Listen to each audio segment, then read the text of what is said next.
Wasit asal UEA Omar Mohamed Al-Ali pimpin laga Timnas Indonesia versus Cina, bantu Bahrain menang lawan Australia.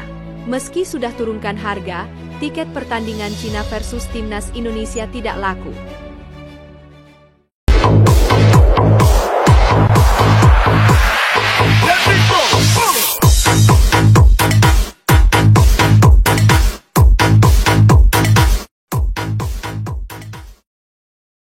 Wasit asal UEA Omar Mohamed Al-Ali pimpin laga Timnas Indonesia versus Cina, bantu Bahrain menang lawan Australia. Wasit asal UEA Omar Mohamed Al-Ali akan memimpin laga Timnas Indonesia versus Timnas Cina. Ia ternyata punya riwayat cukup kontroversial karena pernah membantu Bahrain menang lawan Australia.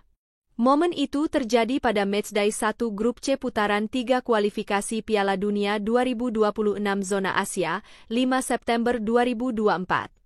Ketika itu, Al-Ali memberikan kartu merah langsung kepada penggawa timnas Australia di menit ke-77 untuk Kusini Yengi. Kurangnya jumlah pemain tersebut membuat Australia tak berdaya menghadapi timnas Bahrain. Mereka akhirnya harus takluk 0-1 dari tim tamu gara-gara gol bunuh diri Harry Souttar di menit ke-89.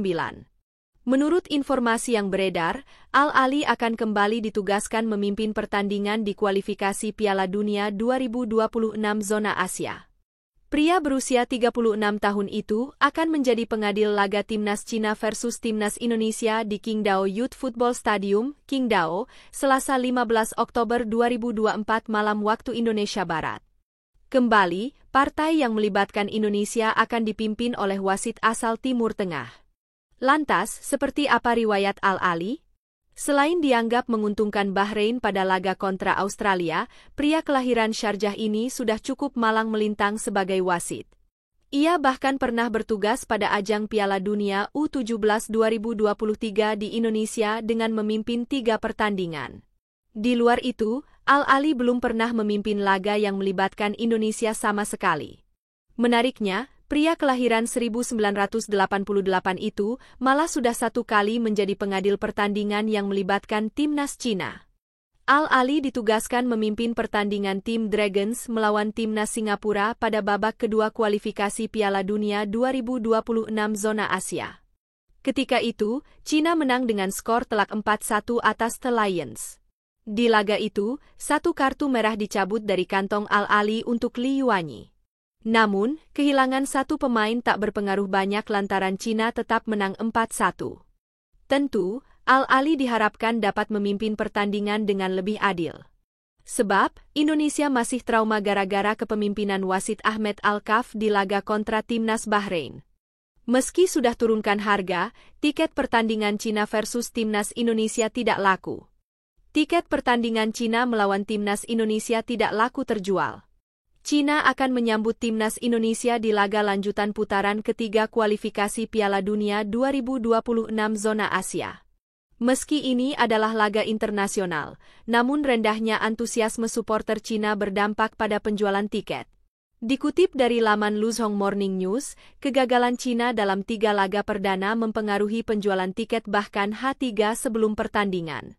Selain 2 kategori tiket termurah untuk pertandingan kandang melawan timnas Indonesia, semua kategori tiket yang tersisa belum terjual, tulis laporan tersebut dikutip Sabtu, 12 Oktober 2024. Kategori tiket dijual dalam beberapa harga dengan harga termurah 280 yuan atau setara dengan Rp616.000 hingga termahal 1.380 yuan atau setara dengan Rp3 juta. Padahal, harga tiket ini sudah turun dibandingkan dengan laga kandang pertama dari Arab Saudi. Penurunan tiket pun fokus pada harga kategori menengah ke atas yang jumlahnya dikurangi mulai 100-300 yuan atau Rp 200-600.000. Tapi penggemar sepertinya tidak tertarik. Hingga Jumat 11 Oktober 2024, hanya tiket ekonomi seharga 280 dan 480 yuan yang terjual habis, sementara tiket kelas atas dari harga 680 yuan sampai 1.380 yuan masih tersisa, tulis laporan tersebut. Penjualan tiket tak terlepas dari pengaruh kekalahan beruntun Cina atas lawannya di 3 pertandingan pertama. Memulai putaran ketiga dengan menghadapi Jepang, tim asuhan Branko Ivankovic ini kalah telak 7-0. Bermain di laga kandang, Cina kembali kalah 1-2 dari Arab Saudi. Sampai akhirnya tim pun kembali menelan kekalahan dari Australia dengan skor 3-1 yang membuat Cina berada di dasar klasemen dengan 0 poin. Oleh karena itu, para penggemar tidak terlalu antusias untuk membeli tiket, apalagi dengan para penggemar yang lebih peka terhadap hasil pertandingan di mana lebih baik menghabiskan uang untuk hal yang lain, tulis laporan tersebut. Di sisi lain, pertandingan yang berlangsung di hari kerja dan digelar bukan di Beijing pun memberi pengaruh banyak dalam penjualan tiket. Kick-off pukul 8 malam membuat para penonton tetap menghabiskan waktu perjalanan untuk bekerja atau sekolah ada keesokan harinya. Padahal, dukungan pun dinantikan oleh Cina mengingat laga timnas Indonesia menjadi pembuktian bagi sang pelatih.